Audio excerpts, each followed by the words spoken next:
In just the past few weeks, he's appeared at a music festival in England, a presidential library in Houston, and a stadium near Los Angeles. There is perhaps no world figure today with a more diverse base of fans and well-wishers. Why are you so popular globally? Why are you a rock star? I don't know. I never pay attention about that. Why? You see, people praise me. Why?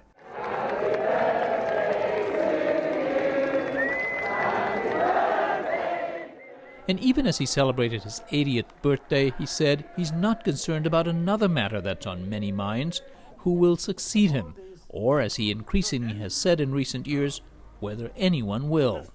Many people, you see, showing interest about the institution of Dalai Lama. For me, not much interest. That's significant. Like the familiar laugh, his role as Dalai Lama, the world's best-known Buddhist leader, has been central to who he is. The reincarnation of Dalai Lamas going back 6 centuries. Leader of a fabled once-upon-a-time country high in the Himalayas, who fled with U.S. help to India in 1959, following a failed uprising against Tibet's annexation by Mao Zedong's revolutionary People's Republic of China. Today at his home base in Dharamsala, India, he keeps a full schedule. It begins early each morning as a diverse crowd lines up for a chance to meet him. Many are from the tens of thousands of Tibetans who followed him and settled in India. Here, the Dalai Lama has established centers of Buddhist learning and a secular Tibetan government in exile, allowing him a largely ceremonial role, he says. For example, in India, I think at least about 100 really top scholar and genuine practitioner. Now, these are the holder of, you see, almost 2,000-year-old tradition. You see, 2011, I totally retired. Now, no connection with the political responsibility. He says he's now focused on his moral responsibility as an advocate for world peace, one that's won him numerous awards, including the Nobel Peace Prize. That peace, he says, must start with the individual, with compassion for one's fellow human beings. It's a message that he says isn't uniquely Buddhist. All major religious traditions, you see, teach us practice of compassion, love, forgiveness, tolerance. If people who really, seriously, sincerely follow their own tradition, then it really brings sort of inner peace. Through that way, genuine peace. He wants to see a common ethics curriculum taught in schools, he says, because religious leaders have too often focused on exclusion and division, leading to both conflict and growing inequality between and within societies. Like America, very rich country, but many people poor. And then India and China, now developing, great potential. Like Africa also, a lot of potential. But this I think this lack of moral principle. In that respect, I think, you see, we need some sort of lesson, education about socialism. I am socialist. And then furthermore, as far as socio-economy theory is concerned, I am Marxist. I am Buddhist Marxist.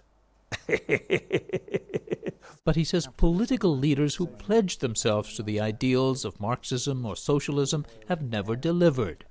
He says one prominent example, China, is now trying to regain its moral compass. Its leader, Xi Jinping, recently acknowledged a role for its religious traditions, including Buddhism. It's unthinkable. A communist, atheist, say, a leader of that expressed publicly importance of Buddhism is something quite unique. So this, I think, the reality now shows just material development alone will not get satisfaction to the public, to the people.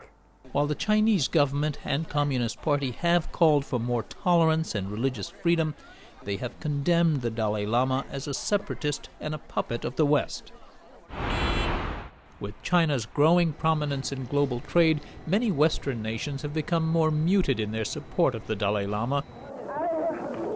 For his part, the exiled leader, while alleging human rights abuses and the destruction of Tibetan culture in his homeland, has moderated his demands.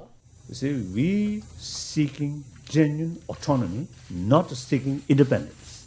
But he's drawn a line in the sand on one issue: China's insistence that the government there approve the next Dalai Lama. The anointing can take years after the Dalai Lama's death, in which monks look for supernatural signs to lead them to the young boy who is the reincarnation. The current Dalai Lama, born of simple peasant stock as Tenzin Gyatso, was identified at age 4 and installed at 15 after years of rigorous study. As far as 1969, I publicly stated this institution, whether should continue or not, entirely up to Tibetan people. In the modern age, when democratic governance and Buddhist scholarship are much more accessible, he says, he's not sure there's a need for a new Dalai Lama.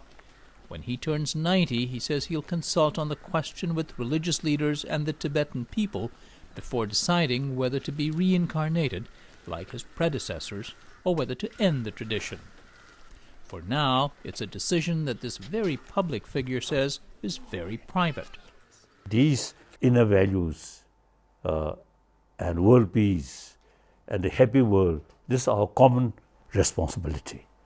About next life is individual business.